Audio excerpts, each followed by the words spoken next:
एक दोस्त के साथ अंधेरे में चलना अकेले रोशनी में चलने से कहीं बेहतर है। हमारा उठना बैठना उन दोस्तों के साथ है जिन्होंने ना कभी परखा ना कभी धोखा दिया। एक सच्चा दोस्त हमारे जीवन में कई रिश्तों की कमी को पूरा कर देता है। ऐसे में हमारा भी ये दायित्व है कि हम भी अपने दोस्त के साथ हमेशा कंधे से कंधे मिलाकर खड़े रहें। दोस्ती की गाड़ी में 2 पहिए होते हैं और एक भी पहिया अगर रास्ते से भटकता है तो इस गाड़ी को टूटने में वक्त नहीं लगता। इसीलिए आप किसी भी हाल में अपनी दोस्ती के गाड़ी के दोनों पहियों को संभाल कर रखिए। अगर आपकी दोस्ती में कोई भी छोटी मोटी गलतफहमी भी आती है तो भी अपने दोस्त को रूठ कर जाने मत दीजिए। एक आदमी मंदिर में सेवक था। उसका काम मंदिर की साफ सफाई करना था। भक्तों और श्रद्धालुओं द्वारा दिए गए दान में से थोड़ा बहुत उसे मंदिर के पुजारी द्वारा दे दिया जाता। इसी से उसका गुजर बसर चल रहा था। वो अपनी जिंदगी से बहुत परेशान और दुखी था। मंदिर में काम करते करते वह दिन भर अपनी जिंदगी को लेकर शिकायतें करता रहता। एक दिन शिकायत करते हुए भगवान से बोला, भगवान जी, आपकी जिंदगी कितनी आसान है। आपको बस एक जगह आराम से खड़े रहना होता है। मेरी जिंदगी को देखो, कितनी कठिन जिंदगी जी रहा हूं मैं। दिन भर कड़ी मेहनत करता हूं तब 2 रोटी नसीब हो पाती है। काश मेरी जिंदगी भी आपकी तरह होती।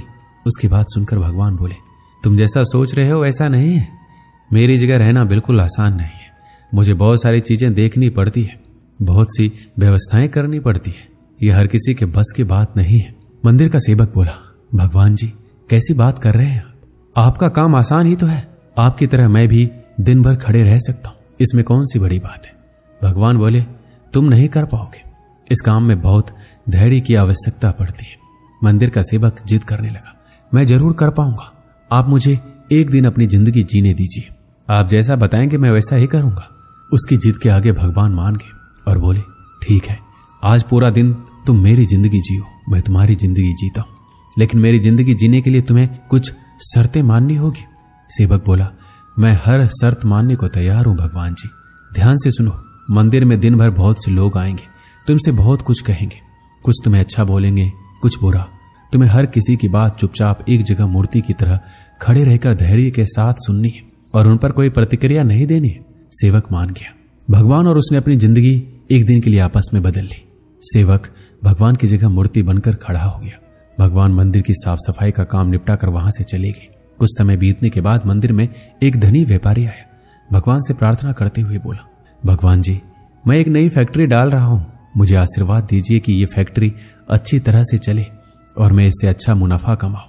प्रार्थना करने के बाद वह प्रणाम के लिए नीचे झुका तो उसका बटुआ गिर गया।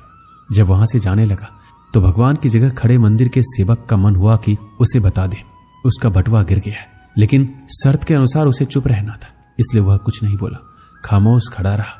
इसके बाद एक गरीब आदमी वहां आया और भगवान से बोला, भगवान जी, बहुत गरीबी में जीवन काट रहा हूं। परिवार का पेट पालना है, मां की दवाई की व्यवस्था करनी है।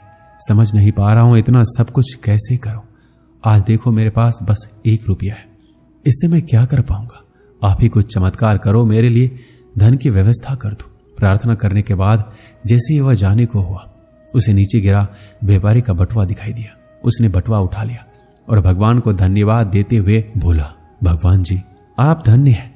आपने मेरी प्रार्थना इतनी जल्दी सुन ली। इन पैसों से मेरा परिवार कुछ दिन भोजन कर सकता है, मां की दवाई की भी व्यवस्था हो जाएगी। भगवान को धन्यवाद देकर वहां से जाने लगा। तब भगवान बने मंदिर के सेवक का मन हुआ कि उसे बता दे कि वह बटुआ तो व्यापारी का है, उसे मैंने नहीं दिया। वो जो कर रहा है वह चोरी है। लेकिन वह चुप रहने के लिए विवश था, इसलिए मन मारकर चुपचाप खड़ा रहा। मंदिर में आने वाला तीसरा व्यक्ति एक नाविक था। वह 15 दिन के लिए समुद्री यात्रा पर जा रहा था।